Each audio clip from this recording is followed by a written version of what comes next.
Allora, Massimo Mantovani di MTech Audio, ciao. Ciao, Io ho un po' di domande da farti da parte dei ragazzi danesi di TC Electronic, vediamo se riusciamo a risponderti. non ho dubbi.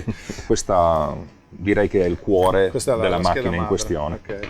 Qual era il tuo obiettivo quando hai iniziato a modificare il G-System? Perché hai iniziato a modificare il G-System? Allora, il motivo per cui ho iniziato a modificare il G-System è fondamentalmente dettato dal fatto che adoro questa macchina per le funzioni che ha, per la razionalizzazione che ha. È un sistema per chitarra, non è un multi-effetto o una pedaliera d'effetti, è un sistema per chitarra integrato che razionalizza una serie di apparecchiature e soprattutto concentra all'interno di una sola apparecchiatura quello che normalmente è un sistema ben più complesso, che normalmente viene realizzato e noi realizziamo per musicisti professionisti in contesti professionali. Certo. Quindi contiene una sezione di preamplificazione ed effetti legati alla dinamica del suono, un looper, quindi un sistema di switching per poter integrare all'interno della pedaliera dei pedali effetti esterni con un sistema di commutazione trasparente,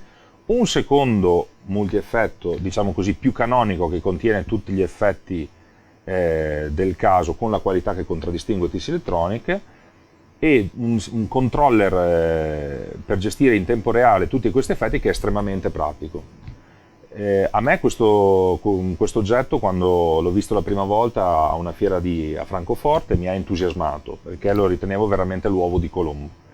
Quindi ho cominciato ad utilizzarlo, grazie a questo è iniziato il rapporto con voi, ho cominciato a proporlo come soluzione integrata, quindi con dimensioni contenute, anche a musicisti professionisti, perché ritengo che sia un sistema intelligente, molto pratico.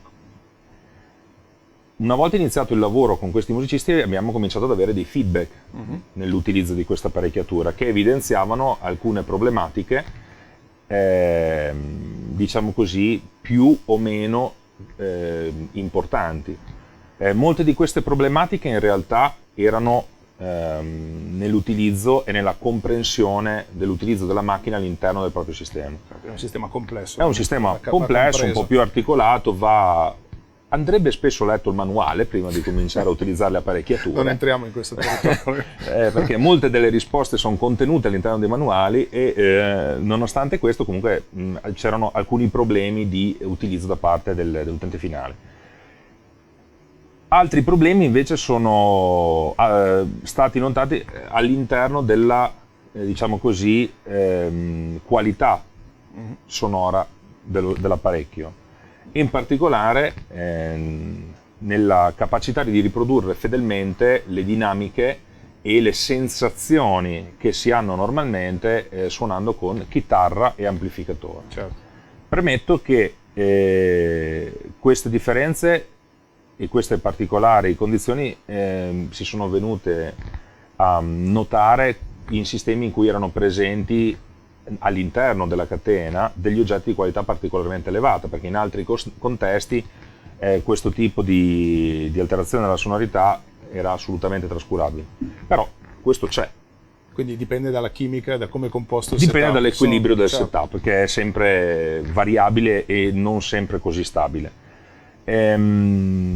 Quindi abbiamo cominciato ad avere la richiesta di ottimizzare la trasparenza della pedaliera e soprattutto di restituire un feeling diciamo così analogico al sistema, per cui abbiamo cominciato ad analizzare come è stata progettata la pedaliera e abbiamo cercato di ottimizzare quelle situazioni su cui era possibile intervenire per vedere di restituire questo feeling analogico all'oggetto, che per sua progettazione analogico non è. Logico. Perché abbiamo sempre un passaggio per un primo DSP, che è un processore che genera il primo gruppo di effetti, per cui noi passiamo sempre nel dominio digitale. Questo passaggio doveva essere ottimizzato al fine di avere un feeling analogico e soprattutto il feeling che i musicisti richiedono. Certo. E quindi abbiamo cominciato a sperimentare, provare, riprovare, suonare fino a quando abbiamo trovato alcune soluzioni che sono state particolarmente risolutive. Quindi puoi dire di aver raggiunto il tuo scopo con queste modifiche? Oppure per come sei fatto tu c'è ancora spazio? Diciamo Senti che abbiamo ottenuto sicuramente un risultato molto gratificante, ma il limite non l'abbiamo ancora trovato, per cui vediamo. Ok. Massimo, grazie mille. Grazie a te, grazie a voi e saluto.